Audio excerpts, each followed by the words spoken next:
First thing to say is it's fantastic to see such a great audience here tonight. I think what we're going to discuss over the next hour and a half or so matters a great deal, and it's one of those issues, an international story. I mean, I'm a journalist, so I refer to stories, but it is something that happened in a country about which we probably don't know and hear as much as we should. And I, for one, as a journalist who has worked in Sri Lanka several times over the years, I'm delighted to be able to be involved in this sort of discussion. For those of you who don't know, I'm Stephen Sacker. I present a show called Hard Talk, which goes out on the BBC World News Channel and indeed on the news channel here at home in the UK. Am I particularly well qualified to chair this debate? Not really, but I come to this as somebody very interested in Sri Lanka, somebody who cares about the country, having visited, as I say, several times, but also somebody who made a series of films for BBC World News, sort of Hard Talk on the Road special programs, looking at the aftermath of the ending of Sri Lanka's civil conflict about a year after it ended. They were films which I felt told us something about the conflict and what happened at the end of the Tiger insurgency, but of course, soon after I made my films, Channel 4 made first one film, and it's been followed by a sequel. Films which were extraordinarily powerful and included footage which I'm sure many of you have seen, even if you didn't catch the original films, the footage that Channel 4 managed to gather from the field in those last months of the conflict, when, as we now know, so many Tamil civilians and Tamil Tiger fighters were pushed further and further toward the northern coast as the denouement of that conflict came about and ended, of course, 3 years ago. So, I'm assuming many of you know the background. Let me introduce the panel. Each panel member is going to talk for a few minutes, give us their perspective on this theme which we have, which is sort of about reconciliation and justice, looking back at what happened, trying to, if we can, find some sort of agreement about what happened, and then look at what has happened since in terms of accountability, justice, and what we've learned both about the Sri Lankan government, about the Tamil insurgency, about the international NGOs who were involved and are still involved, and about the international community and multilateral governance and the search for justice. All big themes, and I hope we can get into all of them. So, without further ado, let me introduce the panel. On this side, we have Jan Jananayagam, who is spokesperson for Tamils Against Genocide. That is an NGO that assists victims and witnesses of war crimes, crimes against humanity, genocide, and it is also involved, I believe, in bringing lawsuits against perpetrators, alleged perpetrators. Next to Jan is Rajiva Wijasena, MP, who is an advisor to the Sri Lankan president on the reconciliation process. To my immediate left, we have Aaron Tambimutu, who is a Tamil political activist from Batticaloa in eastern Sri Lanka. His father was an MP in the Tamil United Liberation Front. His father and mother were both killed by the LTTE, by the Tamil Tigers, I think, 12 years ago? No, actually it was exactly 22 years. Sorry, 22, not 12, 22 years ago. My maths is appalling, I apologise. On my right, immediate right, is Yolanda Foster, who's Amnesty International's Sri Lanka researcher, point woman on all things Sri Lanka, written many reports on the situation inside Sri Lanka. And then next to Yolanda is Callum McRae, who is a filmmaker, a journalist, and who directed both the original Channel 4 film, the Killing Fields film, and the follow-up, the Killing Fields War Crimes Unpunished, that I'm assuming some of you have seen, but even if you haven't, as I say, I think the impact of both films was so extraordinary that you've probably seen footage and references to both of those films. So, what I would begin by saying is that it is wonderful that we have this divergent group of people prepared to share a stage and talk calmly about. Well, yeah, you're right. What can I tell you? I'm an optimist. I'm an optimist. But the point is, we've brought together a fantastic panel of people who have clearly different perspectives on the war, the ending of the war, and what has happened since the ending of the war. So I think the most useful thing to do is hear those perspectives, short, concise perspectives from each in an opening statement, and then I get the chance to begin the questioning, and you guys then get the chance to follow up with what will probably be much more searching and intelligent questions when I've had my go. So, just because you're on that side, Jan, and in my eye line, why don't you start us off? I was hoping it would be Callum. Well, actually, you know what? It does sort of make sense, as we're really here Thanks, as a result of the journalism. Callum, I'm afraid Jan has passed the buck very successfully to you. Well, I think your cheering so far has been cast iron. Yeah, well, thank you. But now it's all going to go horribly wrong. Off you go. Well, I mean, I'm going to keep these remarks short because I think it's much more interesting to get on to the discussion. I'd like to start with a couple of things, though. The former president of Sri Lanka, Chandrika Bandaranaike Kunratunga, who was president of Sri Lanka for, I think, more than 10 years, and herself has a few questions to answer. When she saw a film, made a statement, and she said, she was very shocked by the film, and said her family were very shocked by the film. And she concluded, continued denial of proven facts and abuse of our honest critics will not resolve the problems for anyone. And I hope that today we can kind of get beyond the denial of proven facts and the abuse of critics and get on to a proper discussion about what should happen now, what should be done to try and investigate, get to the truth and get justice, because that's the key to any kind of reconciliation and any kind of future. I would like to deal with perhaps, I mean, obviously our film has been a big focus of this. I would like to deal a little bit with the film and the reaction to it, hopefully so we can get it out of the way and get on with the key issues. But when this was supposed to be a war without witness. It was supposed to be a war which no one saw. And the evidence is quite clear that that is what the Sri Lankan government were preparing for. The UN were told to leave the area of the war zone. The international media were allowed nowhere near it. Locally, critics of the government were repressed and silenced. Sri Lanka is one of the most dangerous places by several reckonings in the world to be a journalist. Dozens of journalists and media workers have disappeared or been killed or been forced into exile. And I think most people here will know the story of the editor of the Sunday Leader, who is gunned down just at the start of as the final offensive was really getting underway. However, it wasn't a war without witness, because it was witnessed by the people, by the victims, and it was witnessed by the perpetrators. And the witnesses, the victims and the perpetrators had the kind of technology which was once only allowed to us as journalists. They had cameras and they filmed it. And that is, in a sense, what lies at the heart of this, and why what happened, the emergence of what happened, has been so shocking. That evidence was filmed by civilians, it was filmed by doctors, it was filmed by Tamil Tiger cameramen who were no doubt expecting to film the heroic exploits of the Tigers, and instead ended up filming the suffering of the Tamil civilians. A suffering in which they were in part complicit because of their role in using Tamils as human shields. But when our film came out, the reaction was quite astonishing. The reaction, first of all, was to simply deny the evidence, was to say that the footage was fake. And that is still, as far as I know, the government's official position, although increasingly threadbare, because, of course, it's not fake.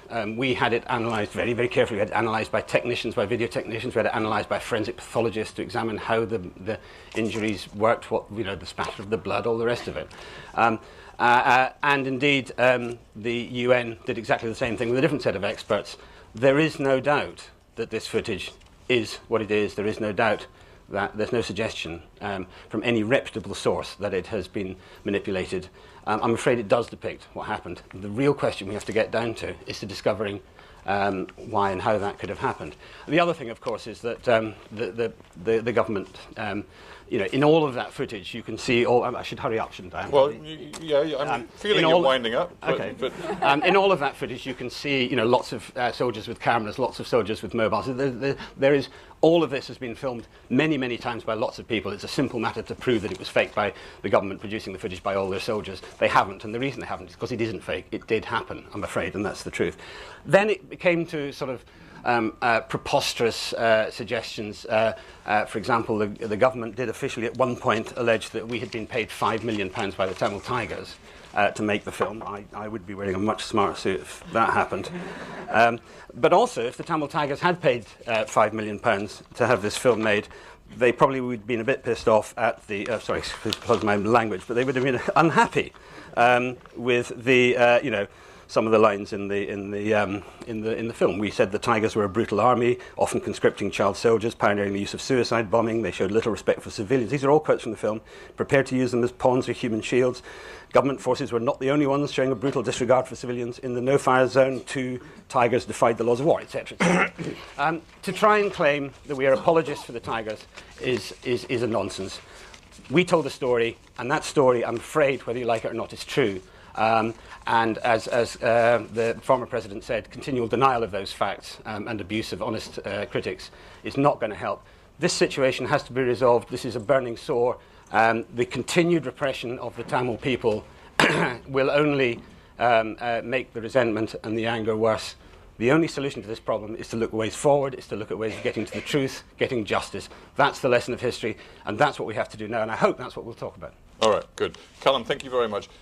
Given the points you raised, and the particular point, which is one of the reasons why we're all here, which is the nature of the films and the reaction to the films, let's go straight to Rajiva Wijesinghe. And if you would, Rajiva, in your opening remarks, address Callum's basic question, which is, are you now accepting that the footage used by Channel 4 is legitimate? I think you used a very good word. Thank you for asking me, because I think the answer is absolutely not, which I will explain. I didn't know the format, so I actually prepared a 10-minute speech. Well, I know you're not going to allow me to do it, so I photocopied it. It's available for everybody, and it's free of charge. But I did also bring some books in which I've actually gone through various allegations made against us, and those are available for you. But Stephen, if you won't mind a little commercial, I now don't want £5 million, but I'm going to ask people to pay £1 each for each of them if they want them, simply to prevent people just taking them away and throwing them. Because I know the British will value even something they pay £1 for. Well, yes. Not anymore? No, that's fine, but let's get to the point. Let's get to the point. I think the word legitimate was correct, because one of the big problems we had about the Channel 4 film is that, in a sense, it was very clever, and we must congratulate you on that, Callum. And I think even the bit you said about what you said about the Tigers is a brilliant use of television, because as you all know, television is a visual medium. So if you say ABC, but you keep showing what you claim is XYZ, it's XYZ that sticks in the mind. But some of us actually listened to what they said. And the first refutation of this was just based on a few simple things that weren't fact. The Channel 4 film that came out in, I think, August 2009 said that they had been given something that was filmed in January 2009. And then we pointed out that the metadata indicated a date in July. Now, we've never had an explanation of why. Can I just point out that wasn't our film? Yeah, I'm confused, because that's not the date of Callum's first documentary film. The first film was shown sometime in 2009. I'm not the killing fields, I'm talking of the footage. Channel 4 News, Channel 4 News. Right, so well, I'm you've got correct. to be clear, because... I'm sorry, Channel 4 has produced 3 films, and if an old man gets slightly confused about which is which, Killing Fields was a film. The first sensational presentation was of people being shot in the head. This is a news item on Channel 4 News, I believe. That's right. That's exactly. I know what you're talking about. I'm so sorry. I was confused. My understanding of television is limited. So this was the first sensational thing, and it was really very dramatic. And then when I asked to be interviewed on Channel 4 about this, they said no. But since I mentioned this on the Today program, they very kindly called me up and said, we didn't refuse, please come tonight. So I went and had a little interview with them, and I think that's still available on YouTube. And I pointed out certain falsehoods. Now, as I've always said, that there's no reason to say the whole thing is false. It is the presentation by Channel 4. And there were these lies, which I don't think we can blame them for, because they said they were told that this was January 19th, or whatever. So we produced an analysis which had metadata of July 17th. We also showed various other things, like there was a man who was supposed to have been killed, who had a leg like this, and the leg slowly went like this. And then the UN wanted to look at this film, and Channel 4 did not give them the film. It's actually there in the UN report. They got another copy of this film from an institution called Journalists for Democracy. I'm just being filmed by my friend Darren, who told me he contributed to some of the Channel 4 footage and promised to send me the originals. I never got them. I've described all that on my blog. But thank you for filming me. Anyway. Rajiv, I think this is slightly confusing, because what I want you to do is to address the simple question whether the footage, and there is so much of it, the footage in Callum's documentaries is fake or not. You've started by talking about footage which actually was an entirely different Channel 4 news report. No, because that's... But the footage in the documentaries... Stephen, that is the high point of all three. One news item, the killing fields, and then it occurred again in the killing fields. So can we say then that your position right now is that the footage in Callum's films is fake? Is that your contention? It's not legitimate. That was the question you asked me, because it's doctored. It is doctored, and I'll go very quickly to this, but please don't interrupt, because you didn't interrupt him. No, but you see, I'm the chairman, and my job is to try to keep people on the point. And what I wanted you to do was to address your remarks I'm giving by you opening two up or three examples of why the footage that was the most dramatic in all three versions of the film was falsified. So let me very quickly try and rush through this. The date was wrong. The leg bent. In the killing fields itself, there's a long sequence, and when I first watched it, I thought something is wrong, because the dead bodies keep vanishing. Now, the UN experts say that indeed, they say it was on balance genuine, but they say that it was filmed in 5 segments. The third segment is presented first. The first segment is presented third. The fifth segment, the UN experts say, was either filmed at a different place or a different time, and so on. And now, it's quite possible that some soldiers, as is alleged, filmed this on a mobile phone, although the zoom technique is very clearly used only on video, and they then spliced it together backwards. But you must explain why this so-called genuine footage is edited backwards. And the UN experts said at one stage, well, maybe they changed the date on the film. So all I'm saying is suspect, and why was the original not given? So I think you will see going through it, if you look at some of the things on the scenes, some of them are clearly doctored. For instance, there's a man being tortured, it's shown. And I saw these pictures ages back in Australia. And I looked at them and I found there was a man with rubber slippers. Now, it is conceivable that Sri Lankan soldiers were wearing rubber slippers. But the day after I pointed this out, every subsequent version of that picture has had the rubber slippers edited out. So you wonder why the doctoring is necessary. You wonder, and of course, I think one of the keys to this is what happened in Canada, when a man was actually charged with aiding and abetting the Tamil Tigers. And then he claimed that he was only part of their propaganda outfit, and his defense lawyer said that perhaps he shouldn't be punished because he was only making films that were spoofs. So that it is possible. It's there in the Canadian legal things. It was published. So there's a strong propaganda outfit. And much of the material in this, to me, is not legitimate, which was your good question and the good word you used. I can't say it's false, but I do think that all the evidence suggests it was doctored. And I think that is the point we've made. And the simple point is, when this was shown, a High Commission asked to get a copy of the video beforehand. It has never been given. Stopped. Okay, all right. Thanks very much, Rajiva. if you don't mind now, Jan, why don't you This is my 5 minutes. give us your opening remarks? Yeah. But can I just say, I appreciated this, but can I be allowed 5 minutes to introduce new points?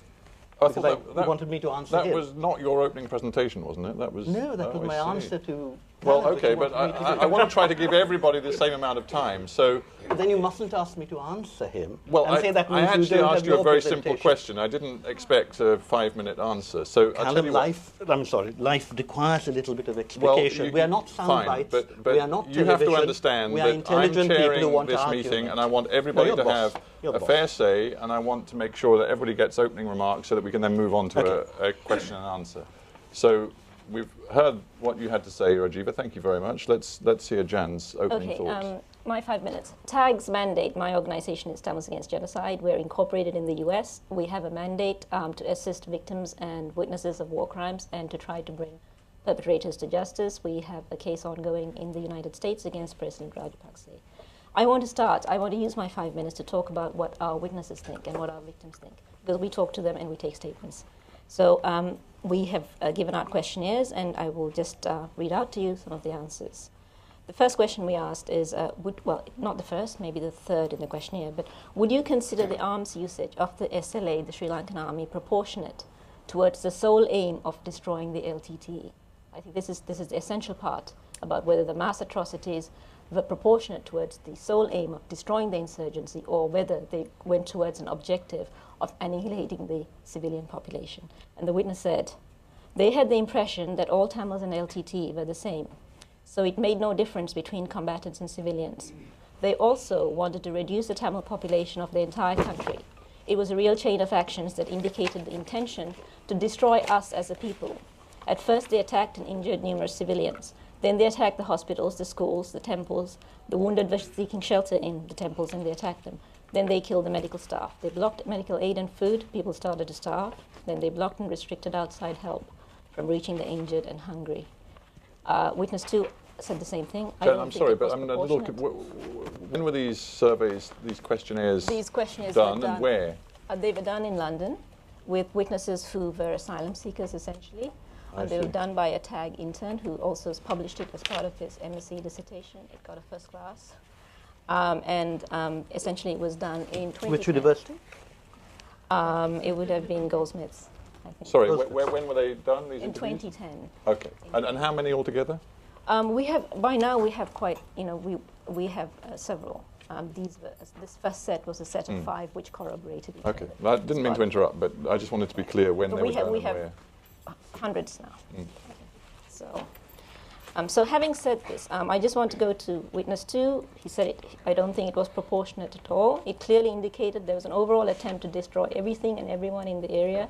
For the Sri Lankan government, any Tamil is a Tamil tiger and vice versa. Therefore, it didn't make any difference for them to destroy civilians or LTT targets, because they were all the same for them. Now, I will just conclude by saying this, that in 2012, Sri Lanka has not moved on from its past. The present state of denial about the nature and the scale of the war, and I mean the nature, the objectives, the intentions, and the scale of the war, the war crimes that were committed, is a symptom of that. And Clausewitz said that war is a continuation of policy by other means. Of Sri Lanka, we can also say that current policy is a continuation of war by other means. And indeed, we can say that war was part of a policy of marginalizing the Tamil community, and in fact, potentially, part extermination. That is all I have. It is to safeguard any hope that is left for the future that we ask for such an accounting, which is an international independent accounting. Thank you. All right. Thank you very much, Jan. Aaron, why don't you give us your opening remarks? Sure. My opening remark is going to be something more personal in nature. I'm going to take you all back to when I was a 13-year-old, when exactly 22 years ago, to this day, I went and buried my mother, exactly today. But my story starts 23 years ago, when I was kidnapped by the LTTE. I was shot at. I have a rather bad wound. I was tortured. The only reason was that my father was a member of parliament for Batiklu, who opposed the LTTE. And my crime was being born to my father. I was kidnapped by the LTTE, and thanks to the intervention by the many foreign governments, especially one of the persons that I can remember, the British High Commissioner David Gladstone, who was the High Commissioner, played a significant role in mine and my mother's release.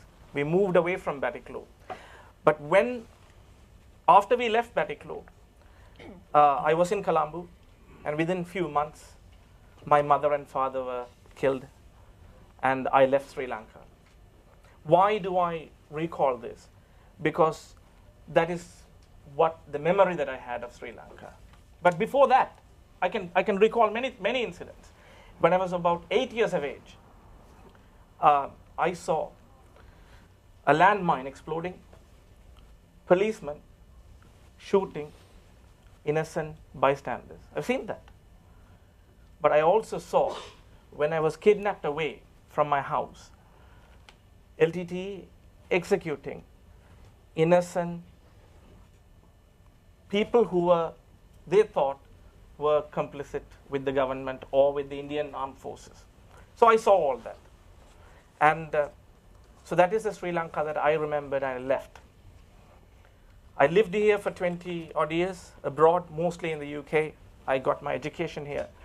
And in 2009, after the war ended, my urge to return was there. I went back. I went back to Batticaloa, where I come from. And one thing that reminded me, that was the town that I remembered, not in 1985, 89, but the town that I remembered in 1981 or 82, before the war started. People could go watch movies. Fishermen can fish at night time. I did see that. For me, what is relevant is that, unfortunately, 40,000 families in district of Batticaloa have lost at least one member. And out of the 40,000 families, majority of them have lost their family members, not due to killings by the Sri Lankan armed forces or fight between the Sri Lankan armed forces and the Tamil militant groups, but rather each Tamil militant groups, LTTE and the groups opposed to them, fighting each other. Bulk of them died during that process, about 23,000 of them. So that is relevant. As a Tamil who have come abroad, I am also mindful that 300,000 Tamils live in the UK, estimated. Million Tamils live globally. And what I fear today is that their desire to create a Tamil homeland has the Tamils living in the north and east of Sri Lanka have paid the ultimate price.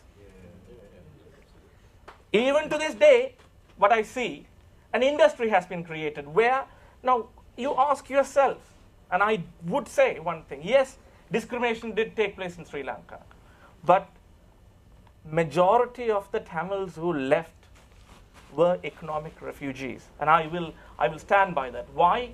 The people who could not leave, they were left behind. And please do not forget that. So that is, for me, reconciliation does matter. Why does it matter? Because when I've gone back, I got to know that the person who shot my mother is still living in the town where I call my own.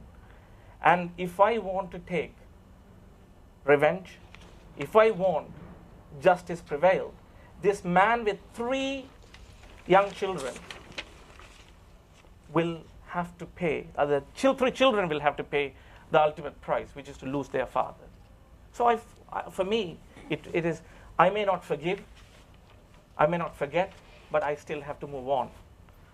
And I take that view very strongly. Thank you. All right, Aaron, thank you. All right, Yolanda, our 5th opening perspective, please. It's 3 years now since the end of the terrible war in Sri Lanka, in which all communities in Sri Lanka have suffered. I'd love to be able to sit here this evening and report on improvements in the human rights situation in Sri Lanka, but sadly I can't. Amnesty's obligation is to stand up for a human rights reform culture in which the victims of violence can expect to see some prospects of justice. Unfortunately, that's not the context in Sri Lanka today. We continue to report an alarming rise in enforced disappearances in Sri Lanka. So in February and March this year, there are at least 30 disappearances reported to Amnesty International. The government last year made a lot of publicity about the lifting of the emergency regulations in Sri Lanka, but this was merely cosmetic because the fact is a pattern of unlawful detention persists in Sri Lanka, with many detainees being held without trial. There's also widespread and systematic torture. In November last year, Amnesty made a presentation to the Committee Against Torture in which we had testimony from a whole range of individuals about ongoing torture in Sri Lanka today. A very disturbing trend is that attacks on freedom of expression continue. And I was witness to an extraordinary bullying event at the Human Rights Council in March this year, when the government came with a 71-member delegation and intimidated and bullied a number of human rights defenders who were present at the council. The smear campaigns were so serious that the president of the Human Rights Council herself had to make an appeal for Sri Lankan human rights defenders who'd simply come out to advocate for accountability in Sri Lanka. The main issue is the culture of impunity in Sri Lanka, and we see no demonstrable political will to turn a page on this impunity. My real concern is that there's been no sincere effort at independent investigations in Sri Lanka. We're going to talk later about the terrible crimes that were documented in the Channel 4 film, but I'd like to make a special comment about the lack of investigations, not just for what the horrors that we saw happened at the end of the war, but for many examples of atrocity which have persisted over the decades. Today in the audience we have Dr. Manoharan, who is the father of one of the students who was gunned down by the Sri Lankan security forces in 2006. Now, Dr. Manoharan has been petitioning the government for many years. He has seen a number of commissions of inquiry rise and fall, and I think it would be useful just to give him 1 minute to share with the audience the impact on victims' families of a culture which continues to deny human rights abuses happening and continues to deny independent investigations. So could we give Dr. Manoharan Well, I'll tell you what we'll do. Why don't we're going to throw it open to the audience. So, Doctor, why don't you start that process, and perhaps you can tell us a little bit more about your experience, and then maybe direct a question at whoever you'd like to direct it to at that particular time. But let's stick with what we've got.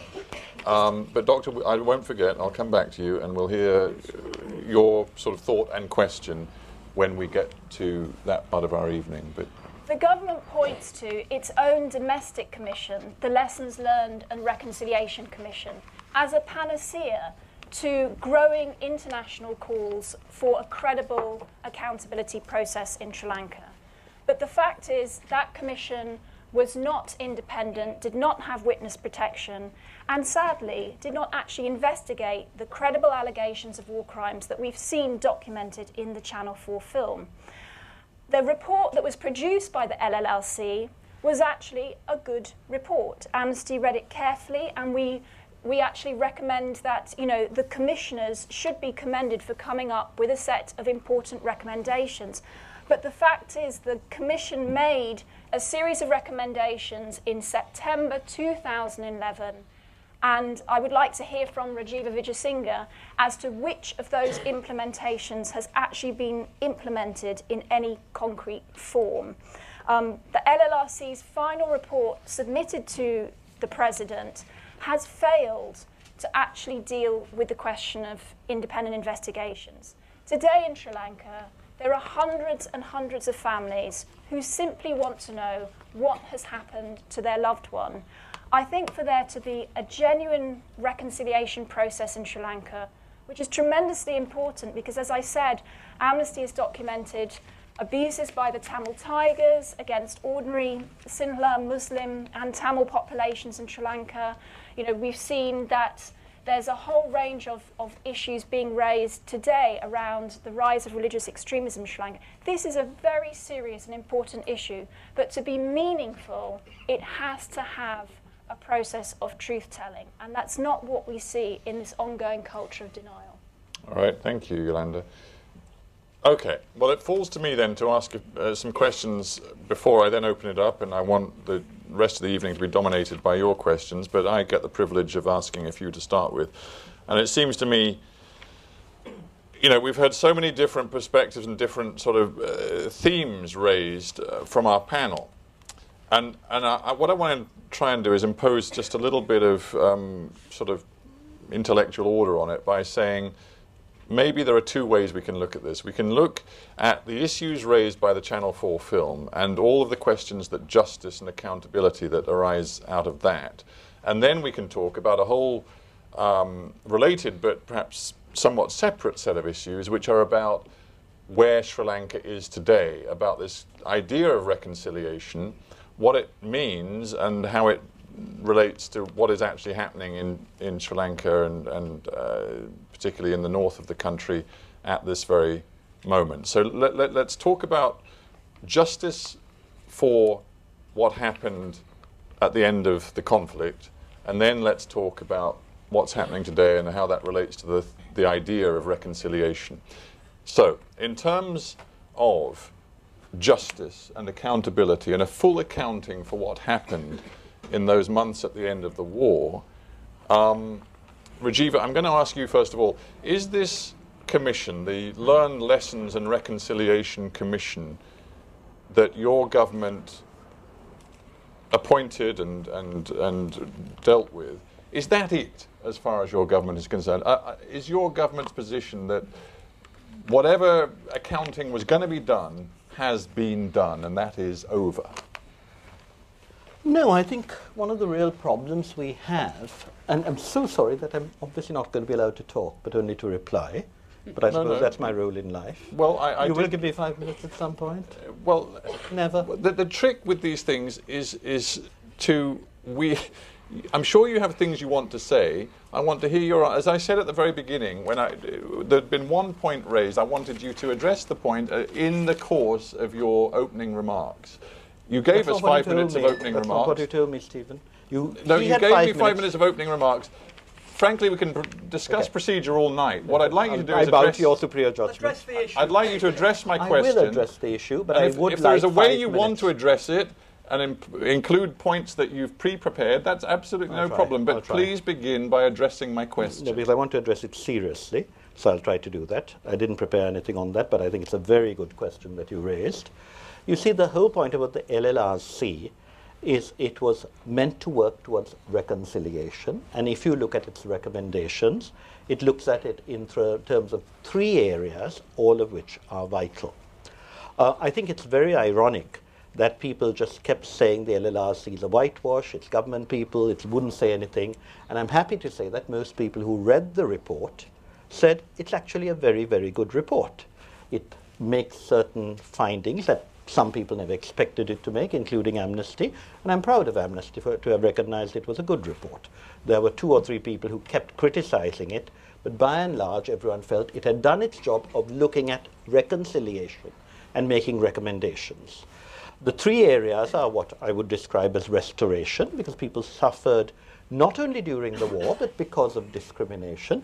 And may I say very quickly that while I do think that the whole Channel 4 exercise was very sordid, I do respect people like Jayan Jananayakam, because I believe that many families left Sri Lanka because of intense violence against them in 81 and 83.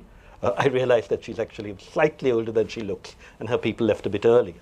But I still sympathize with people who felt appalled by what happened in 81 and 83. There was violence against Tamils, and a lot of the families who came over here are very bitter about that. And it's understandable. I think things have changed, but we have to recognize that, and we have to make restoration for what happened during that period when there was a certain level of majoritarianism. However, I think the allegations that the second area is the area of empowerment, and on that there are recommendations in this. The third is the area of restitution, and as you said, Yolanda, the interim recommendations made actually in 2010, the final ones for 2011, actually noted that there's a lot to do with restitution in terms of land, in terms of accountability for the dead, because the people want to know what happened. But most people in Sri Lanka are not like Arun and thirsting for revenge, because they realize we have to move on. He said very clearly he knows who killed his mother, but we have to move on. We have to realize that perhaps the context of that time means perhaps a charge would be okay. But I think most people in Sri Lanka, as opposed to here, would like to go further through restitution, not retribution. Now, one of the problems is a lot of these allegations are so grand and violent. Now, Jayan Jananayakam cited what had been told her by somebody. And, you know, we can always play snap by giving anecdotal evidence. I have spent a lot of time in my role as advisor in what is called divisional level reconciliation committees, asking the people what their problems are. I've written about some of it on www.peaceinsrilanka.org, and that is really what the people need to move forward. But when we get allegations like this, I mean, let me just cite not what I would call a source that might be described as partisan, but this is the ICRC, and the ICRC was there throughout Jan. You know, this idea of a war without witnesses is nonsense. In September, the government asked the three agencies that were necessary, UNHCR, WFP, and ICRC, to stay on. Rajiv, if I may, I just feel you're slightly straying from my question. My question was, is that it? And partly the thought behind my question was, we've seen the LLRC report. Yolanda said elements of it were good. She said the mandate was far too limited, and there were various problems as far as her group and other NGOs were concerned. But my is that it question was partly about whether there is any likelihood, as far as the Sri Lankan government is concerned, of people being held to account, of people who are held to have been responsible for war crimes, crimes against humanity, being held to account and punished. I'm answering that. I'm just pointing out, because I'm also trying to respond to what she said, and I'm just citing from the ICRC. In fact, the army actually, the ICRC, from WikiLeaks, could have won the military battle faster with higher civilian casualties, yet chose a slower approach, which led to a greater number of Sri Lankan military deaths.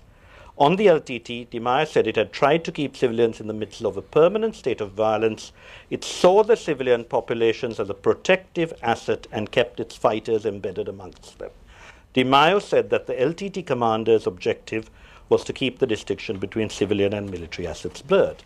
Now, what the LLRC recommendations do is it also says there are certain incidents on which it believes there is a prima facie case, and those must be investigated further. Just to be clear for our audience, has anybody inside the Sri Lankan government, military chain of command, at a senior level, ever been held to account for anything that happened in that period from January to May 2009? I'm just telling you that you investigate. You know exactly how long British investigations took. Yeah, we're talking about a period 3 years ago. Just tell me. If the answer's no, that's fine. I'm sorry. What I'm telling you is that the LLRC... Is the answer no? No, the investigation is going on. So nobody has yet faced any sort Some of people proceedings? have. Who? Some people have. A chap called Bharathi in the Eastern Province. And what is his position? He was given status? a suspended No, but I mean, who is he? He was a military commander in the East of what was called a paramilitary force. And this followed straight after. I told the people who are responsible, why don't you publicize this? Similarly, the LLRC came out in December, Yolan. And in January, I asked the army what they're doing about it, and then they said, we've set up 2 courts of inquiry. And I said, why don't you publicize this? And they didn't. I said, you've got to say that you're reacting to the prima facie evidence by setting up a court of inquiry. Let me just finish. And unfortunately, that came out afterwards. All right, Rajiv, let's leave it there. You've made that very plain. I want to draw other people in. We can't just focus entirely on you. We've had the LLRC We've also had a UN panel of inquiry, which happened quite soon after the end of the conflict. We've had Channel 4 and we've had journalism investigating what happened. Is it your contention, and you two feel free to kick this around, then I'll go to Jan and Aaron. Is it your contention that everything that has happened thus far in terms of investigation and accounting is inadequate? Based on my experience of taking testimony from individuals who did present submissions to the Lessons Learned and Reconciliation Commission, I think what we see with the government's approach is that yet again, instead of dealing with the issue of accountability face on and actually setting up credible investigations, they set up these ad hoc commissions which actually fail to hold any proper trials or lead to prosecutions. Within the submissions of the Lessons Learned and Reconciliation Commission, there were mothers who specified army camps where they feel their sons or daughters were disappeared. There are concrete examples which the government could practically be following up on, and we're not seeing any progress in that. So it's very frustrating, and I think it's also important to expose the gap between the government's promises and the reality. So I come back to some of the issues that the LLRC flagged as key for reform in Sri Lanka were the issue of detention and disappearances. Now, the government recently, to try and give a veneer that it is actually moving forward on detention, has issued a statement on the 13th of May saying that it would now try to help families whose sons or daughters were former Tamil Tiger suspects to be able to track these individuals in detention. Previously, there'd been complete lack of transparency in this, but we've discovered that this promise is simply empty. So today, I received a fax from some relatives of some of the individuals who've actually tried to see if this promise is true. So families of the disappeared have gone to the crime division of Vavuniya district on the 14th of May, trying to find out if the announcement made by the Ministry of Defence on the 13th had any credibility at all. And they write back very despondently saying, our complaints to government officials, politicians and NGOs have been futile. Will we ever know the fate of our loved ones? And I think that's what's important to remember, that there are promises being given. Just hang on, and you'll get more time, don't worry. But thank you for that. Callum, yeah. You've made the two films. Jon Snow, I seem to recall, in an address to camera, said, this is a major test for the international community. What do you want? The facts, because what I think she described is what happened in 2011. It's not. It's dated. Can I look at it? Well, Rajiv, forgive me, but you're making chairing this meeting actually quite difficult. If you just let Callum have the floor for a moment. Okay. Jon Snow said the kind of evidence that you presented in your films raised a very serious question for the international community. The truth is, the international community seems to have toyed with the question. They read the report from the UN panel of inquiry. Ban Ki-moon, the UN Secretary General, obviously thought about it, considered it, and has, it seems, decided not to set up a UN-specific Sri Lanka end-of-war inquiry. There is no such inquiry. The Security Council doesn't seem minded to commission such an inquiry. It seems that, in Jon Snow's terms, the international community doesn't want to take on this test. Well, to be fair, the international community through the UN, the UNHCR, the UN, United Nations Human Rights meeting recently, said, some people would argue it was very weak, but they did say, okay, Sri Lanka, let's see you act on your Lessons Learned and Reconciliation Commission, which came out 3 years after the event, first of all, and secondly, let's see you deal with the questions which the LLRC completely fails to address, which is who is responsible for the war crimes, how truth will be found, and how justice will be carried out. And effectively, the Sri Lankans have been given, in effect, another year to come back and do that. I have to say the omens are not good. If you look at what the LLRC did say, and the LLRC came up with a number of recommendations. For example, it did express considerable concern over the disappeared. There are something Did it surprise you, the degree to which it pointed to what it regarded as serious questions that remained about the conduct of the war? No, I mean, it did point to some serious questions. I think the LLRC has an important structural problem, and I'd like to get on to that, but just very quickly deal with what it did say. What it did say was it did address the issue of disappeared people. I mean, as Yolanda has mentioned, there are something like 11,000 detainees who are suspected of having Tiger affiliations, who are held in captivity. And they've been held in captivity for 3 years, without lawyers, without public access, without the ability to communicate all with been released. Without ability to communicate you with... You mustn't tell lies, Callum. Well, it's not a lie, actually. All released. It's not a lie. Well, if they have all been on, released, why did the government, the day before yesterday, just before Pieris went to America, announce that all the relatives were going to be allowed to go to Virginia and find out where they are, what their names are, given full lists of them which will be made available to them.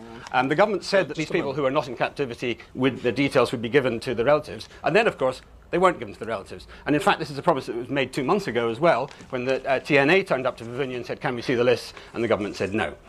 So there is real failings there. I mean, there are any number of things. The LLRC said quite clearly that the military, which controls all aspects, increasingly all aspects of Sri Lankan life, and increasingly controls the north, where there are big barracks being put in, where soldiers are given bonuses for having a third child, where there's a kind of ethnic re-engineering going on. Come on now. The LLRC said the army must withdraw from all of these entirely inappropriate involvement in civil administration. Right. Look at the Ministry of Defence website. It's now called the Ministry of Defence and Urban Renewal, I believe. Urban Development. That's what it's called. All right. Well, I'm going to stop you there. Can I just make my last point? Very quickly. Okay. Go on, very quickly. So that's what they've done with the recommendations they have made. The problem is, what they have not dealt with is the allegations of war crimes. And let's cut to the chase here. The allegations of war crimes are of systematic war crimes engineered from the highest levels of the Sri Lankan government, which is indistinguishable from the highest levels of the Sri Lankan military, with the exception of one of the people accused of war crimes, Sarah Fonseca, who fell out with the president and was put in jail. The allegations of war crimes are that this was systematic. The allegations of war crimes are that civilians were deliberately targeted, that a policy of denying civilians humanitarian aid, medical Callum, my food. point to you was that... And that goes to the government. I suppose the point, just to finish, I'll really be very quick. Well, hang on, no, I want you to address this point. My point to you was that these allegations have been swirling around for some time now, not least because of the Channel 4 documentaries. The international community is well aware of them, but has clearly chosen not to set up a framework for international investigation in the way that, for example, they've insisted upon in Libya. And one could take other examples too. The international community does not seem to be heeding the message that you want them to heed. I think the international community needs to look what it's doing. I don't think the international community, if my personal opinions, response has been as good as it should be and could be. But the bottom line is that the international community, they have set something in motion. I think the international community remains to be tested. And I think the problem they've got is that they've said Sri Lanka should do it. The problem is that Sri Lanka, the government, would have to investigate itself, and that it is not prepared to do. And that is the structural problem. All right, I want to bring Aaron in here, because I noted in your opening remarks, Aaron, you went back, understandably, to set the context and what happened to your own family back in 1992. What you didn't really address from your own perspective was the impact that the film had upon you, and whether you feel that a full accounting for the sorts of things that were shown in the Channel 4 film matters to the future of Sri Lanka. Unfortunately, I think people around the world, and especially the Tamil community, and also international community who are interested in Sri Lanka, they have their own agenda. Agenda has been there, whereby they care little. If you want to go back to justice is required for reconciliation, and if you really, that's your stance. We've had 30 years of war. And I'll give you one simple example to you.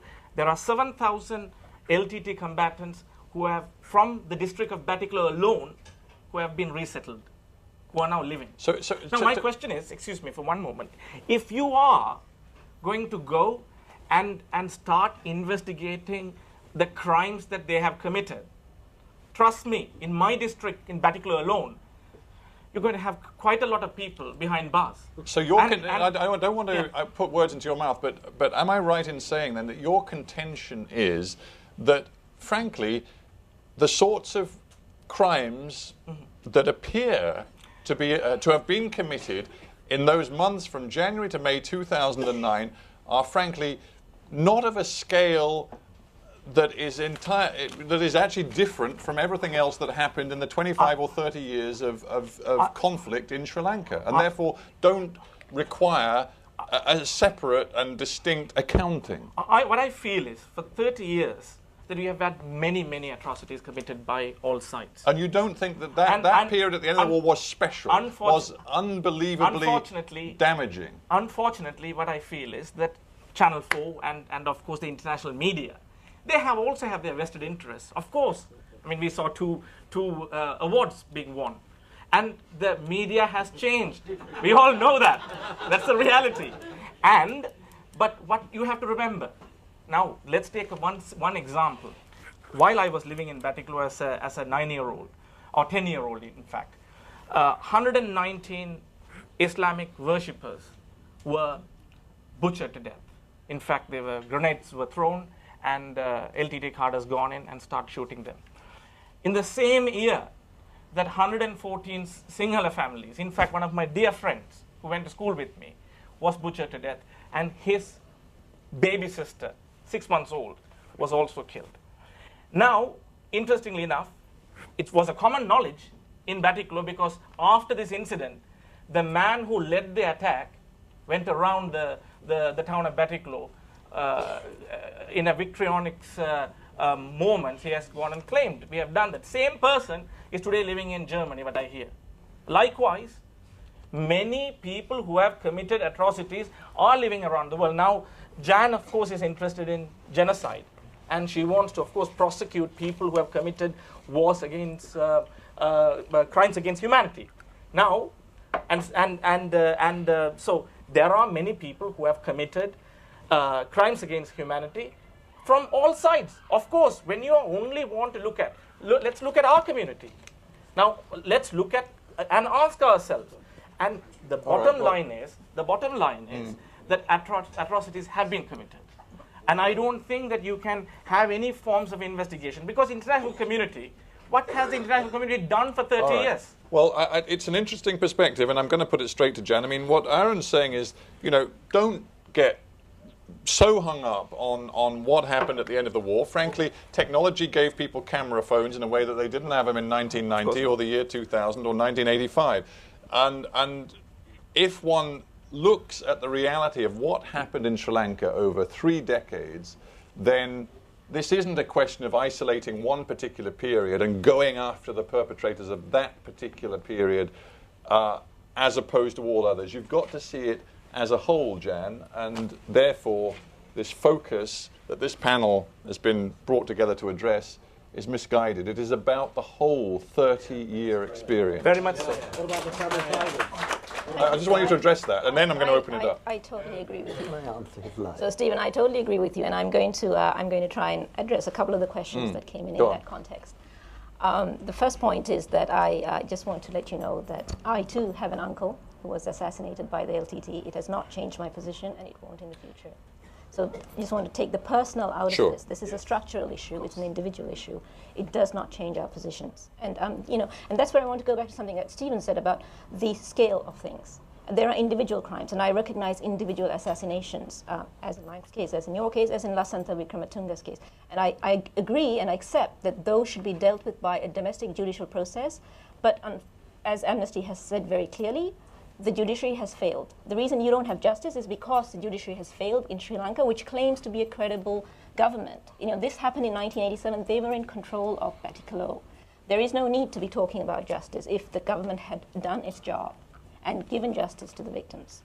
So I don't think that saying that there was no justice in government-controlled areas in the past and our judiciary has failed in the past, and Amnesty has called it 20 years of make-believe. I wish they had said that earlier. I wish they had said 10 years into the process, 10 years of make-believe, 15 years of make-believe. 20 years on, pointing out it's 20 years is great, but it doesn't help. So going back to that, so there's a scale issue. I don't agree that these are crimes of the same scale. I don't agree that the government has this opt-out clause that because we never delivered justice for 30 years, we now won't do it. And I think looking forward, that if something doesn't change in Sri Lanka, I think I think going forward, it is about the 30-year process. That's exactly what we're saying. What we're saying is that what they're doing now is a continuation of the past, and denial is a continuation of the past. And the past does not change unless you begin to accept what happens and deal with the truth. But just on two more points, one of the things that I do resent about the conversation I've seen here is our witnesses. Our witnesses, you've suggested that they might be biased. But I want to take you to paragraph 251B of the UN panel report. And it says very clearly that the credible allegations support a finding of the crime against humanity of extermination. The UN panel agrees with our witnesses, right? And it is an independent panel. I also want to say, what did the UN panel mean by that? And that goes to something that Callum said. The UN panel actually says, 251B, extermination includes intentional infliction of conditions of life, inter alia the deprivation of access to food and medicine, calculated to bring about the destruction of part of a population. So I do resent any suggestion. And maybe the witnesses, there might be biases in the witnesses. Witness testimony taken in England will be different from witness testimony taken in army-controlled areas or in the IDP camps. That's something we have to deal with. And that has to be part of that process. And we keep coming back to this. We need an independent international process where the witnesses have safety. I mean, one of our biggest problems is getting people to talk. What else can I say? Yeah, I just want to add to Yolanda's point on people being disappeared. And I just before coming here, I saw this article in the Hindu, and it says, a mother searches for her son with a photograph that appeared in the Hindu. Well, the photograph was a photograph of the son being released into family's custody by the president. So the Sri Lankan government had this photograph of people who were released to their families, except that this son was not released to his mother. And there are many others like him. So I think we go back to the credibility point. It's very well to say everybody is released, but people don't agree with that. Yeah, no, Jan, thank you very much. I think it is time now. I know everybody on the panel wants to say more, and I'm sure they'll get the chance to say plenty more, but maybe driven by you guys rather than me. So I did actually promise that, because I didn't want to actually break the panel discussion early, so I did promise the doctor could have the first word. But doctor, keep it brief, and if you can, direct a question at a member of the panel, if you would. Thank you very much, Stephen. Really, I am disappointed for my life, and you know why? I lost my son with other 4 friends, Trinco 5 students murder. When was that? That is 2006, 2nd of January. Honorable Rajiv Vijayatonka promised me at Geneva 2009, 12th of June conference, I'll give a good judgment for that case. Till nothing. So there's been no charges laid against anybody? Nothing. Nobody held to account for the murder of your son? I faced the President Commission also. I give a satellite witness from here. Nothing. And now LLRC report says clearly, please re-inquiry or do something for that case. Right. I think nothing. So essentially you're saying that one particular promise made within the LLRC process has never been met? Never. Yeah. In same time, but and I can't get a journal entries from courts.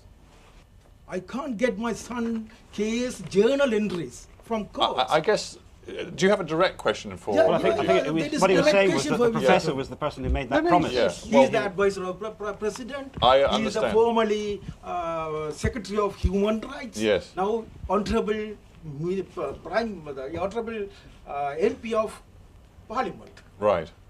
Then I'll ask I think Dr. Manoharan has what I would describe as a strong point, and let me add, Dr. Manoharan, I have made it myself. If you look at my writings from 2007 on, when I first went into public life, I've consistently said that the case of the Trinco 5 requires prosecution. I've said that. It's in writing. Can I go on? If you would, then. Can I go on? But just explain to us why it hasn't happened. Because I was actually present when the President told the Attorney General to indict. I actually asked the Attorney General why he hadn't indicted, and he told me, we don't have enough evidence to get a conviction. And I'll tell you what I told him. I said, for God's sake, take a leaf out of the British. What they do is they prosecute 10 people, they acquit 9 of them. 1 person gets 2 months in jail, and then we say justice. And I said, I do believe very strongly that the Trincofied deserve... That is very, very clearly. No, let me finish. And I have said this, sorry, Dr. Manohar, I am agreeing with you. I can't believe you told that to the doctor thinking that might reassure him. No, because what I'm now pleased about, what I'm now telling you about is because I felt the Attorney General was wrong, but Sri Lanka, people think if you don't get a conviction, you've lost face or whatever. But I'm very glad that the LLRC reopened the case, and they have recommended exactly what you want and I want, and I believe because the LLRC is a public recommendation, I hope it will be done. Right, but I accept your point, and I have said this myself, Doctor. Ladies and gentlemen, all we can do, I mean, it's a tragic case and it's an interesting an case, but it is case. quite a close focus case. So you two, I know, want to say something about it, but you've got to be very quick. I'll be extremely brief. The Attorney General, I presume you're referring to Mohan Pieris. No, I'm not. The previous Attorney General, Mohan Pieris, interestingly enough, there was another case of one of the many disappearances. 150 people were arrested last week and taken into custody. Nobody knows where they are. There was a journalist and cartoonist called Prageth Eknagloda, and I'm sorry for pronouncing that very badly, who disappeared in January last year. The Attorney General, Mohan Pieris, went to the UN hearings on torture and said quite specifically, he's sought asylum elsewhere, he's fine. That was an assurance given to the UN, the highest body of the international community, from a former Attorney General of Sri Lanka. His wife has said, no, he hasn't, he's completely disappeared. There is no sign of him, there is no trace of him. If that's the kind of thing you get from Sri Lankan Attorney Generals, I'm not really surprised that we've got the same answer here. All right. I would like to know if you have any view on where he is. If you could tell me, since the government knows what country he's sought asylum in, perhaps you could tell us. I and have tell no his idea, wife. and I've asked the Attorney General about that, and he told me, but I don't think it's good enough. I think you need something in writing. He said that was actually misrepresented. But I think the point I'm going back to is the one I dealt with, which is completely different from that. It's the former Attorney General, and he told me honestly but wrongly. He said, I can't prosecute because I'll lose the case. And I said, that is not the point. The point is that it is very clear there's a prima facie case there. And I take your point, well, Doctor. Let me say that of all the cases in that, I have from 2007 been making this point, and I actually went personally to the President and said, this must be done, and I was present when he called up the Attorney General. Right, and it's clearly made no difference. So I'm sorry. Well, your representations have made no difference thus far, but let's not get too hung up. I mean, the point is, it is interesting to discuss some specific cases because they can tell a much broader story than the individual case. An answer about that falsehood. But hang on. So I don't rule out hearing more individual stories from you in the audience, but let's also try to raise some important and big questions for people on the panel. Let's try and do both. Look, there's loads of hands up. We'll just try and get as many in as we can. We'll take a couple of ladies first, if you would, madam, and then you behind. Hi, I'm Julian West. I've been a journalist covering the region for a very long time, and I wrote a book, although it was a novel based in Sri Lanka. But I was in Sri Lanka recently in January, actually up in the north in Mullaitivu. But what I saw up there, was an army of occupation. But that aside, I mean, merely to try and encapsulate what everybody's saying, I mean, it seems to me that there are three different issues. One is the fact that the Sri Lankan government, and this is addressed to you really, Rajiva, has not seemed to understood that the criteria for the behavior of a government is inevitably much more strict than for the criteria applied to a rebel army. Yeah. Well, that's an interesting point. Should we just? I don't know how many points you've got to make, but that's a very important just one. A couple more. And the second is that the behavior of the UN, or the attitude of the UN towards Sri Lanka, I would say is very much conditioned by geopolitics, which is the influence of China in the region, India and everything else, but particularly China.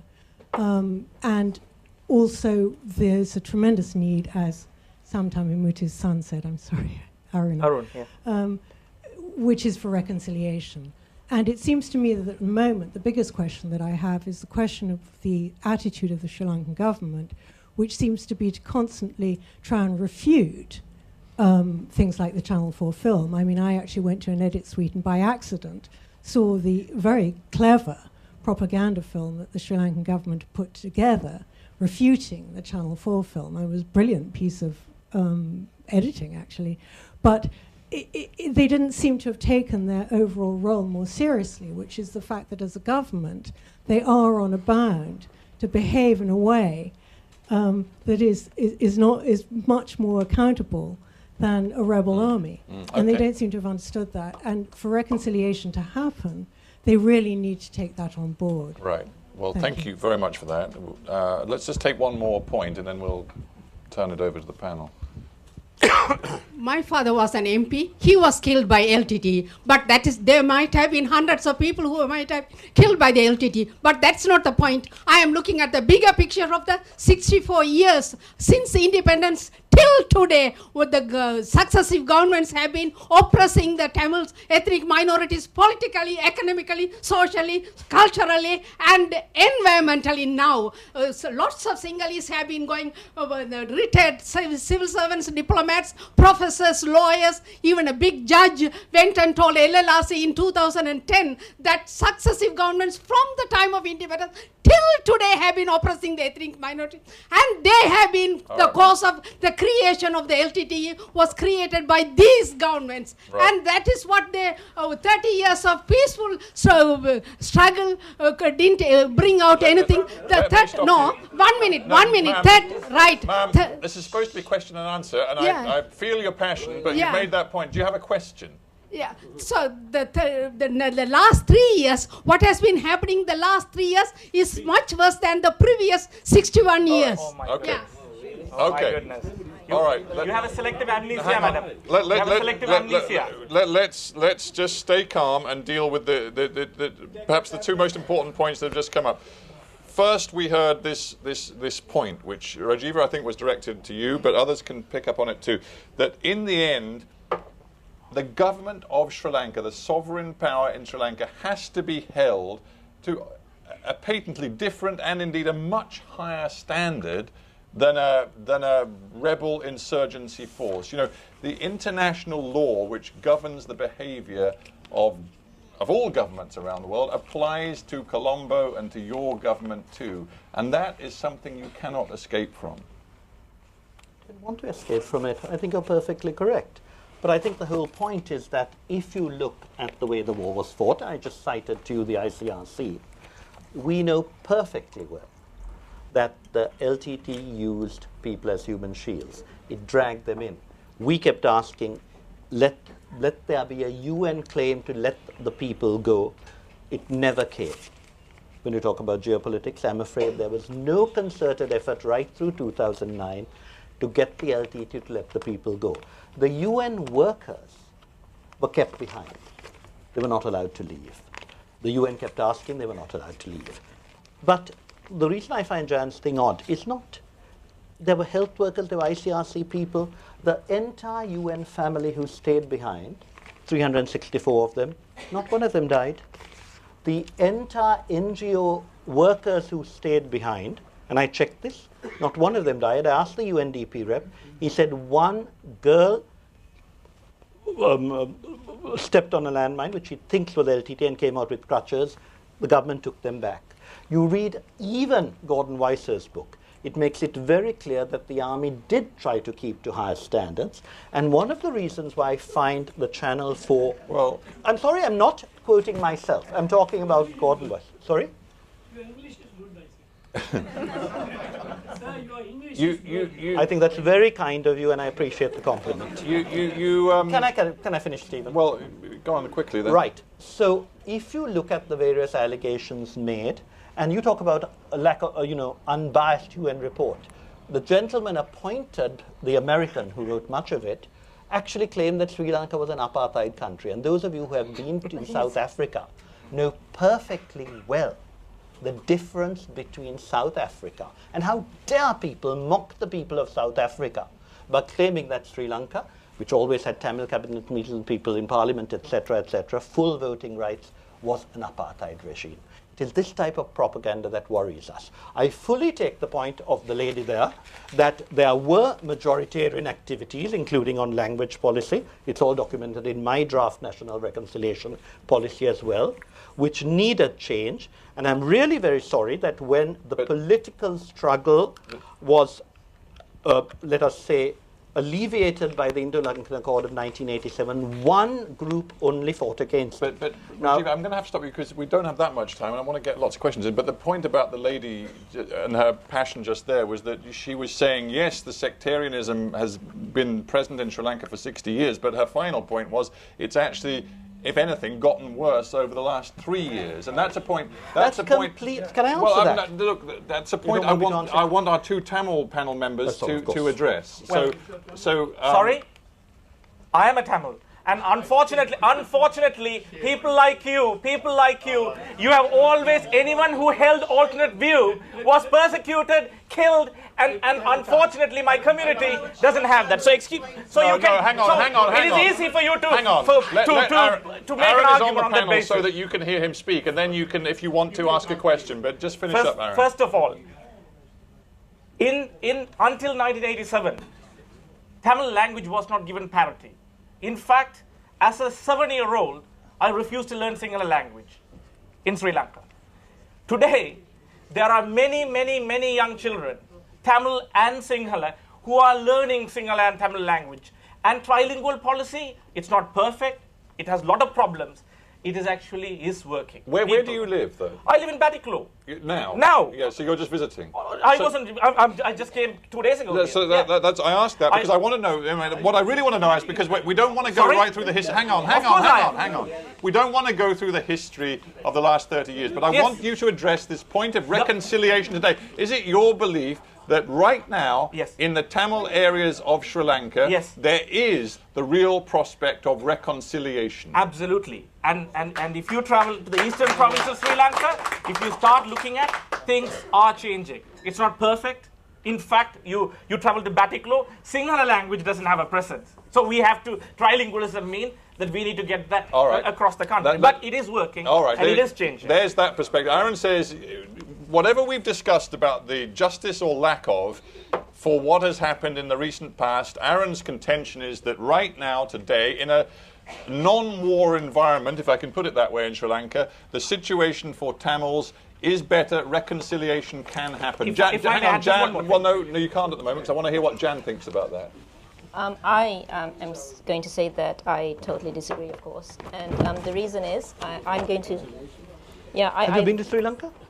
I have been to Sri Recently. Lanka, thank you. Not Rajiva, just let Jan make her point. Yeah, so I'm going to basically refer to a couple of documents. The Crisis Group report on militarization and the treatment of ethnic minorities. It came out earlier this year. And MP, Member of Parliament Sumandiran's October 2011 report, which is published on websites in Sri Lanka. And here are some statistics. I think this lady rightly pointed out, she went to Mullaitivu, it was under army occupation, but you moved on very fast from that. And I think that is the crux of the issue that we face now. The future, since we want to look to the future, is about reducing military occupation in Sri Lanka and about reducing the role of the military, particularly in Tamil areas. So I wouldn't move so fast from that, and I want to focus on that. So the statistics are that 1 in 10 people in the Jaffna Peninsula are soldiers. So there's 1 soldier to 10 civilians, according to the Tamil MP. I thought it was much higher, but I'll stay with this lower number. Of about 18,000 kilometers of Tamil land, about 7,000 is occupied by the military.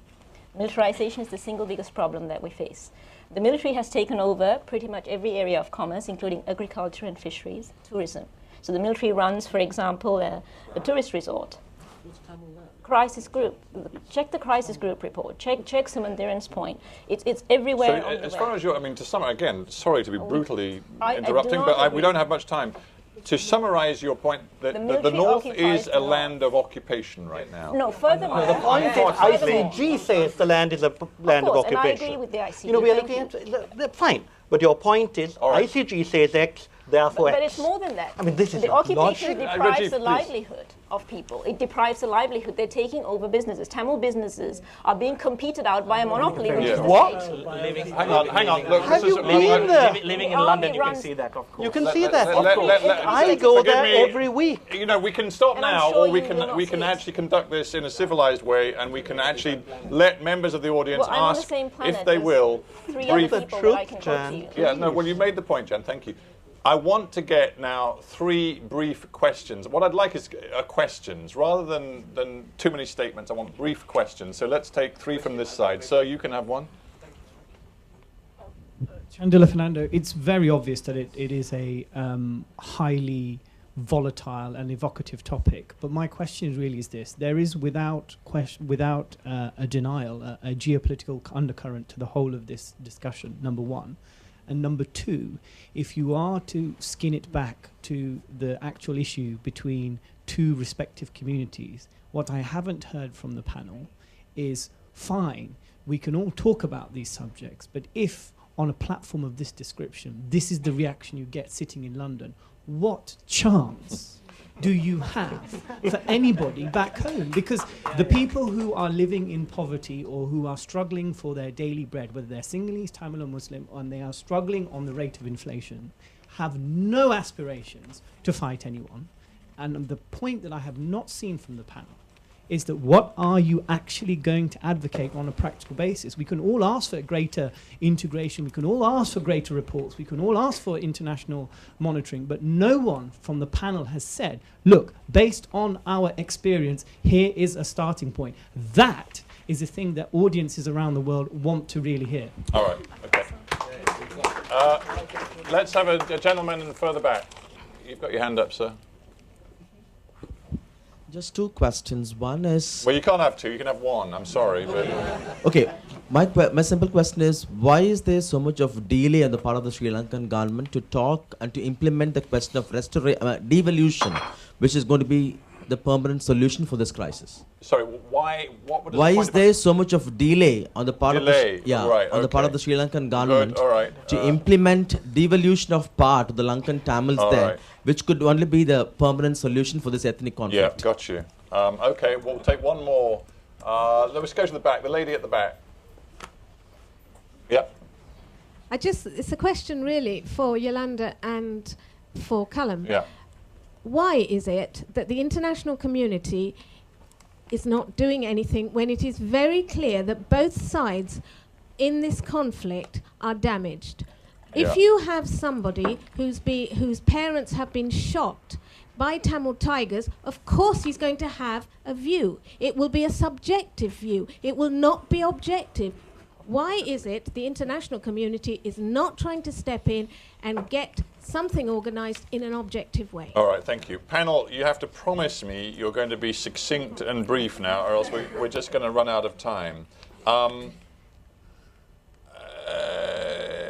I'll actually ask you this first one. To cut to the chase with this question is, what are you advocating? You as somebody who's active in Sri Lankan politics, what are you advocating to actually improve the lives of ordinary Sri Lankan people of all of the different communities, rather than getting stuck in an endless debate about justice and the past? The 30-year war has taught us that the future for Sri Lankans, Tamils, Sinhalese, Muslims, to live together, where equality and equal opportunities will be at the forefront.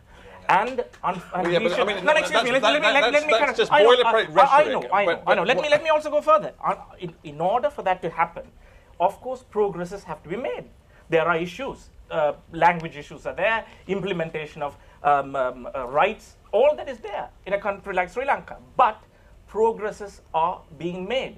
And something that, unfortunately, when you are looking through a smoke screen, you will not see that. And many of my compatriots who have come here after 1983 riots and have come through a lot of suffering, all they want to see, and especially a lot of them invested a lot of their hard-earned money on the separatist movement, and they are smarting from it. They want to see revenge. And I feel they should move away from that and seriously think about reconciliation is the only answer for the future of Tamils in Sri Lanka. And unfortunately, international community, they have consistently failed because they have consistently taken a vested interest. We talk about geopolitics. Let's talk about geopolitics in the 80s. Well, let's 90s. Not just yet, because I just want to very briefly ask you two, the journalist and the human rights worker, do you ever worry that your focus and the work that you do could, based on the question, get in the way of actually delivering better lives to ordinary people of all communities in Sri Lanka today?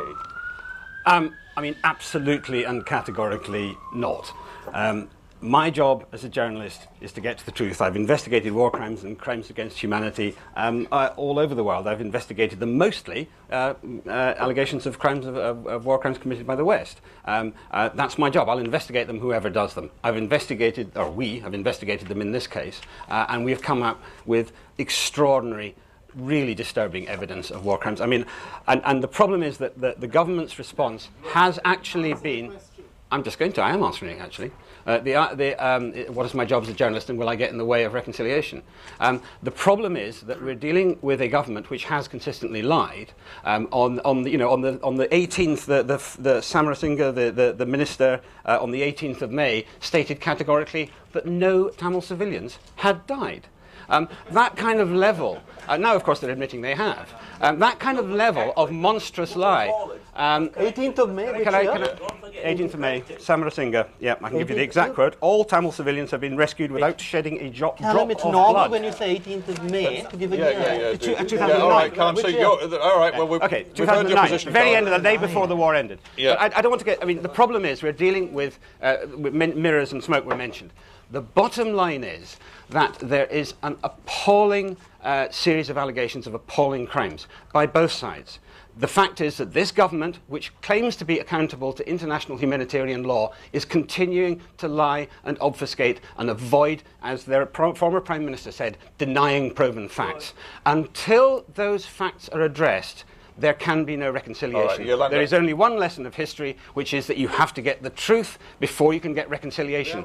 Repressing and denying is a recipe for more violence, not less. All right, Yolanda, I just wonder if you, from your perspective at Amnesty, whether you sometimes wonder whether you get the balance right between, you know, a focus on what has happened and delivering justice for it, and how best to help Sri Lanka, a damaged society, as the lady said, to move forward. To create a meaningful context for reconciliation, ordinary citizens from all communities need to have some faith in the ordinary criminal justice system. That's not what we see in Sri Lanka today. We see a lack of integrity in the independence of institutions. Amnesty International has some practical recommendations for the Sri Lankan government that we feel would benefit all communities. So, for example, the issue of detention has appeared this evening. We think that the repressive security legislation that remains in place is a barrier to ordinary citizens having a sense of security. So we're calling on the government, if it's sincere about reconciliation, to repeal the Prevention of Terrorism Act. We also feel that the government needs to have better consultation on its National Human Rights Action Plan. There's been a lot of discussion and debate in international forums such as the Human Rights Council about the promises of the Human Rights Action Plan. Ordinary citizens need to be aware of which line ministry is in charge of this plan and what practical aspects will be delivered. And then the key issue, I think, for all communities is that there shouldn't be shortcuts to justice. So tonight, for example, people have talked about the East. Well, last month in Trincomalee district, there was a mass cordon and search operation in which over 200 detainees were arrested without due procedures, proper detention orders being issued.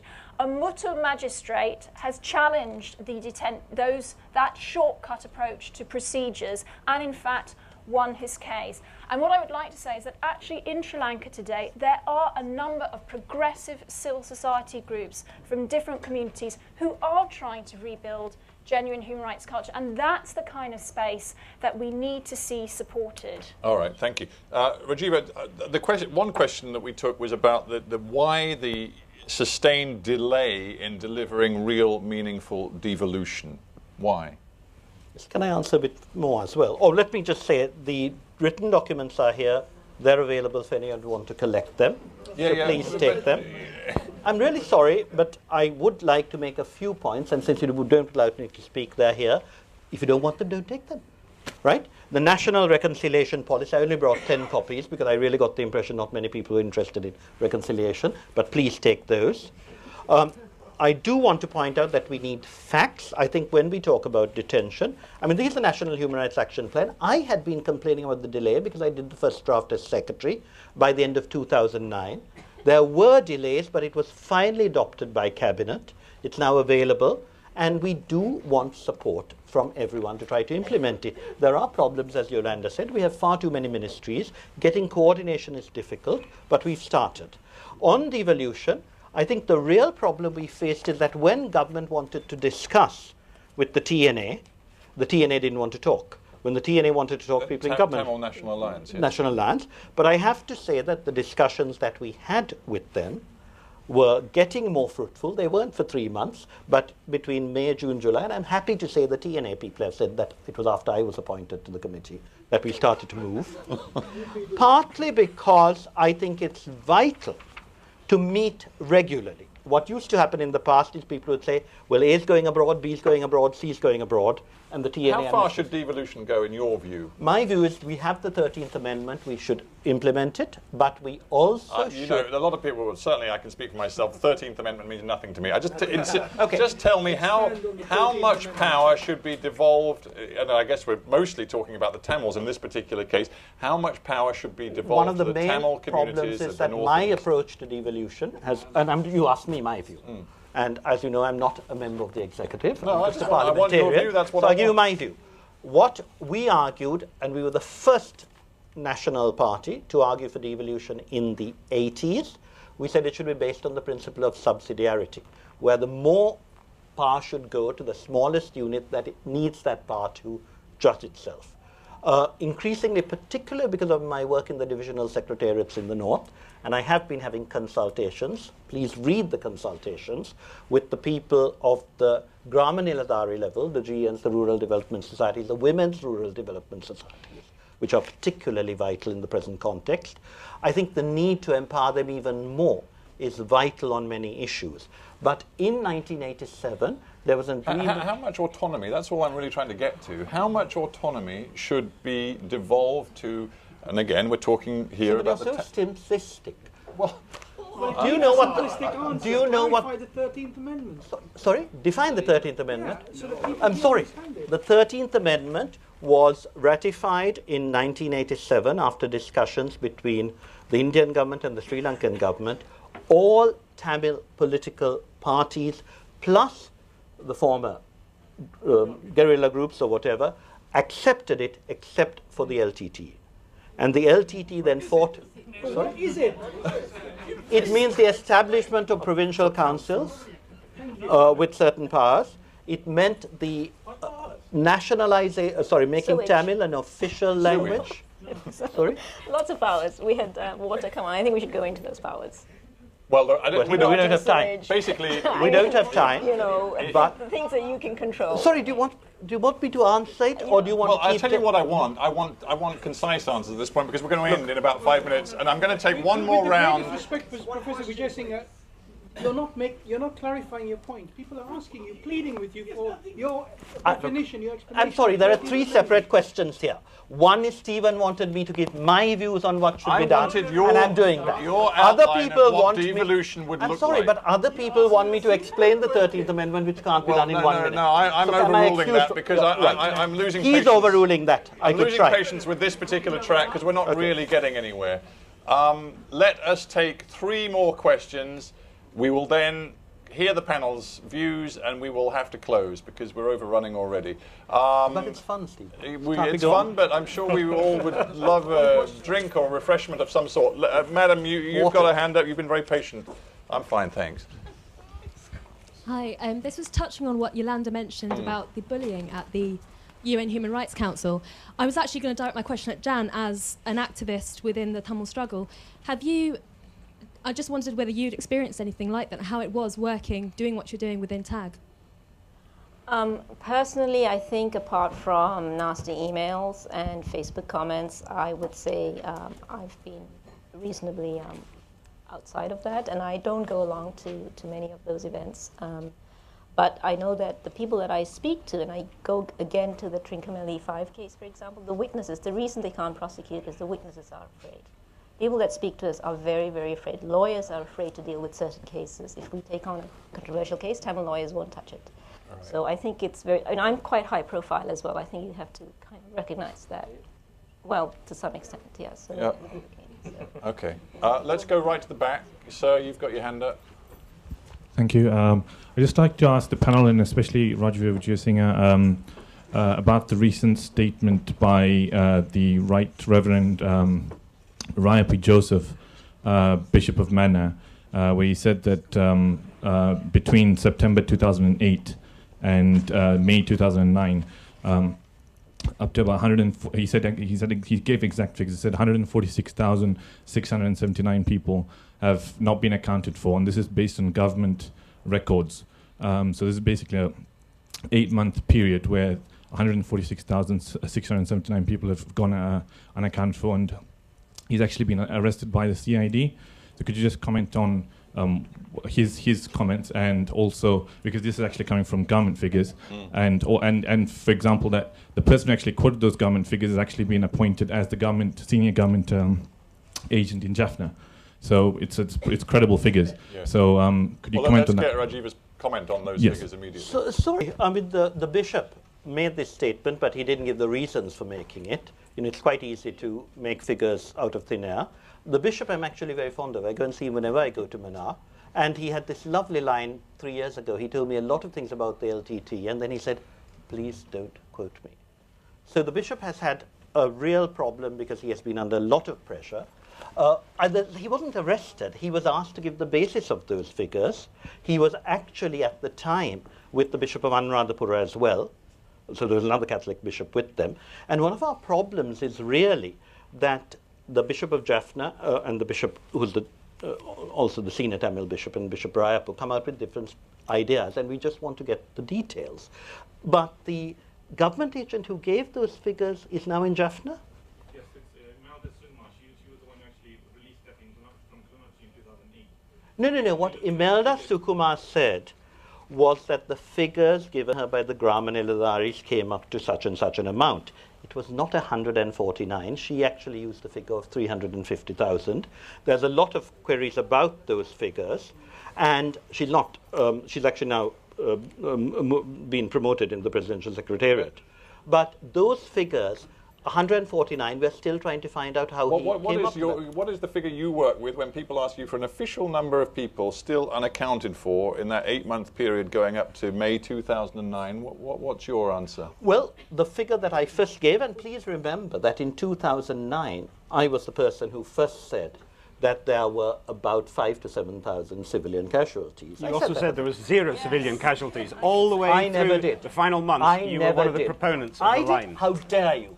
Just show me where I said that, because I have always been consistent. I said there are between 5 to 7. I think I told you this, Stephen, on Hard Talk.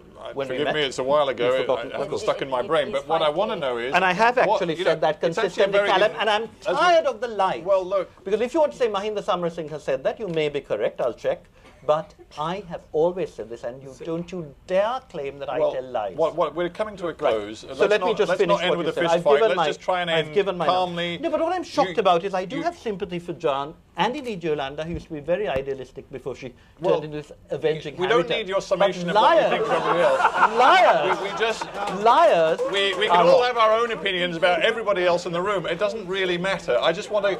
Can anybody else give me a figure that they regard as reliable for the number of people missing in this crucial period, end of 08, first few months of 09? What is the number of unaccounted people that Yolanda, for example, you work on? Or Callum, you work on? I mean, you know, what we know is that the UN Experts Committee estimated that as many as 40,000 people died. No, just read it correctly. A figure of between this and that. I was going to say, some people say 7 a lot more. to 40. Some people say a lot less. No, just don't lie, Callum. Sorry, no, I'm sorry, if I was allowed to finish, I'm actually making quite an important point. Go on. Shush. I'm making quite an important... No, sorry, sir, just wait. I'm making quite an important point, which is that the UN committee estimated that as many as 40,000 died. No, it didn't. Some people estimate a lot more.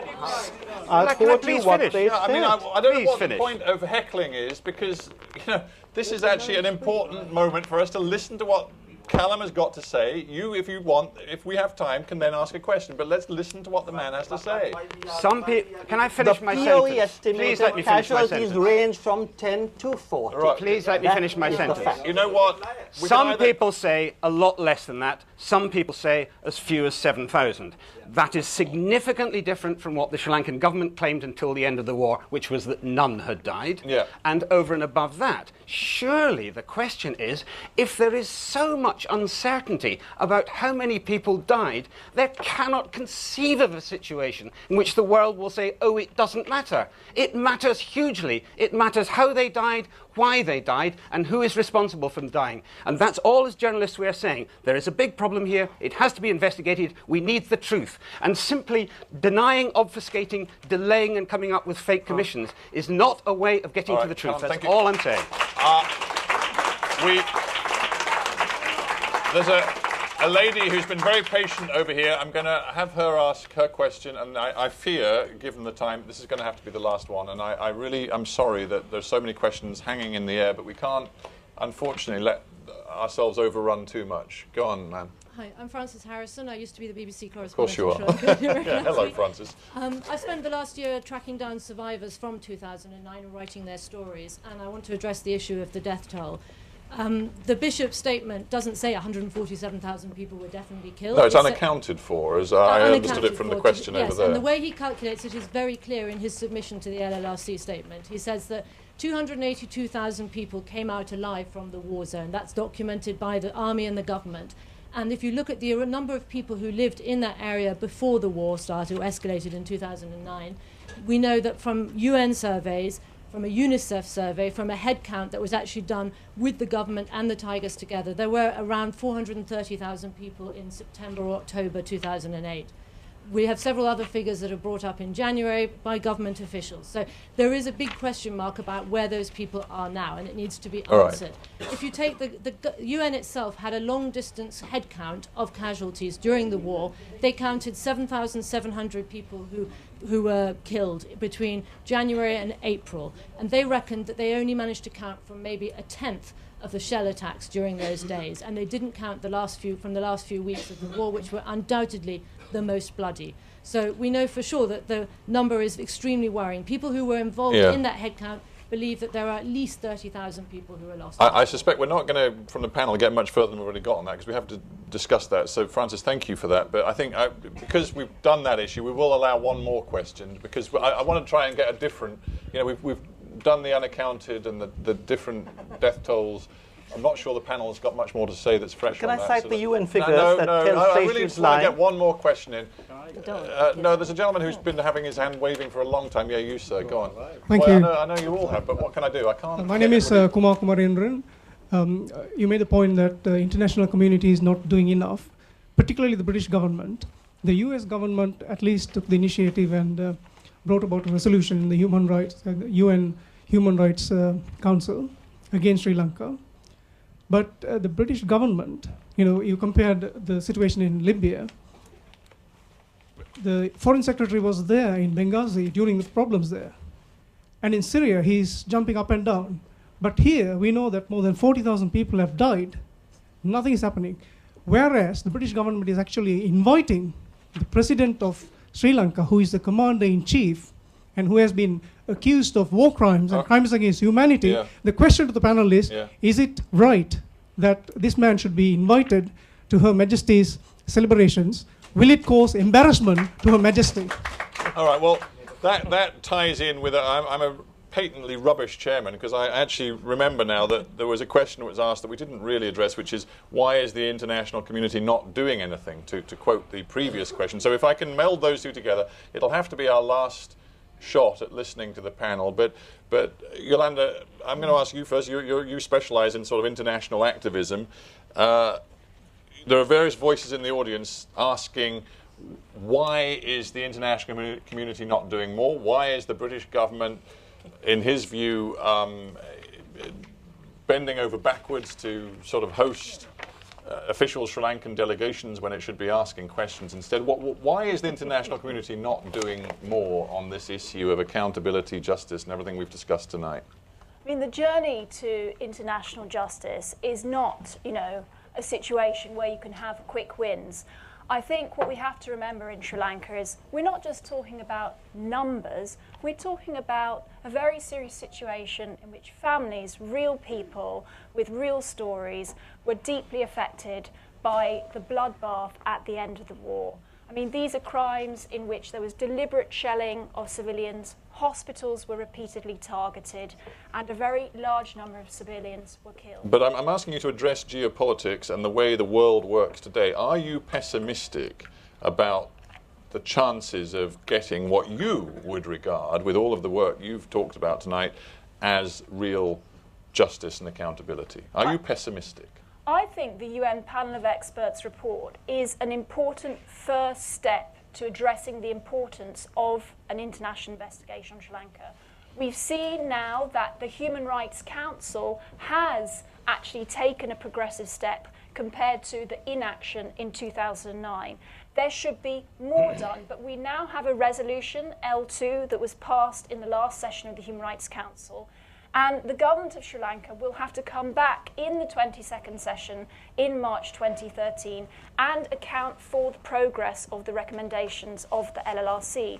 And the Office of the High Commissioner herself will be presenting a report looking at whether Sri Lanka is doing anything to address these very important crimes. And a final question or thought from you, Rajiva, and then I think we have to close. I mean, if one looks at the current official positions of, for example, the European Union Commission, the European Union Parliament, the US authorities, and a host of other individual national governments, there is still a prevailing feeling that the Sri Lankan government has done nowhere near enough on these issues that we've discussed tonight, connected with justice, accountability, and going forward, delivering a functioning civil society. Are you, when you come to events like this and you go away and reflect on them at the end, are you worried that the Sri Lankan government still is perceived to be failing in meeting the most basic international standards? I think the real problem that Sri Lanka faces is the absolute double standards we have, as displayed by certain people in the West. I was going through the Channel 4 response to the LUCnet account of casualties in Iraq, when they actually came out with arguments, and let me just cite. Their account is, they challenged things. LUCnet, this is a Lancet. Their estimate is based on reported casualties. They say things without bodies, can we trust the body count? Now this is Channel 4 when it was defending New Labour. So I think we are upset by this. Yolanda, I think they came out a few months ago saying the American satellites will reveal the numbers killed. The AAST, I got the reference, it's in one of my blogs, they said, we've commissioned this report, it'll show how many were killed. The American Association for the Advancement of Science issued a report which categorically said the number of graves didn't increase. Don't forget when we were first told by the Times that it was 20,000, when they were asked what the reason was, they said that we did it by satellite pictures of the graves. The American Association of Science says this is rubbish, the graves didn't increase. They said that there was far from there being evidence of shelling of these houses. The evidence suggested that they were dismantled by people moving. Now that report was forgotten. It was all hyped up 12 months ago. Wait until the American Association of Science comes out with its report, which will prove all these things we've been saying. Association report comes out, it's now available publicly, completely saying that there is no evidence for all this. So I think what worries us is that there is such an excess that the real areas that I think we need to move forward on, and I have always said that we are too slow on various things, the reconciliation process needs to move forward, greater empowerment of the regional areas, and of course, I think there have been certain areas where I have said there was a prima facie case, we should investigate them. The LLRC went further and said there are more. They said they looked at all the evidence and they said certain things clearly there's no prima facie case, there's others there are. But this simple fact of how this 40,000, if you just heard the people today, it's like that game of Chinese whispers. One says 10, the next says 20, the next says 30, someone said over 40. And I cite again the UN report that said between 10 and 40. And I think if you look at the figures, it is very, very clear that there's been so much sleight of hand involved that is preventing what we really want, which is the movement forward on political progress, on restoration and on reconciliation. All right. Okay. Well, ladies and gentlemen, I think I can say without too much sort of exaggeration, this is one of the tougher chairing experiences I've had, simply because there's an awful lot of passion on the panel and in the room. And there's also, I know, a huge amount of comment and questioning hanging around in the floor that I haven't been able to get to. I do apologize for that, but we've overrun by pretty much half an hour already, and I think Millicent and others feel that we've probably got to draw a close to this right now. All I can say is, before we go, I really want to give a big thank you to all members of the panel for pitching up tonight and making the case and discussing something which is highly contentious, still hugely controversial, inflames real passions, but I think on the whole the panel have dealt with it very straightforwardly and have fronted up and come here and taken a lot of questions from you lot. So please give them a very warm hand. Thank you very much, everybody. Thank you. And thank you all for your thoughts, your questions, and your patience. And let me bid you good night and some refreshment to everybody.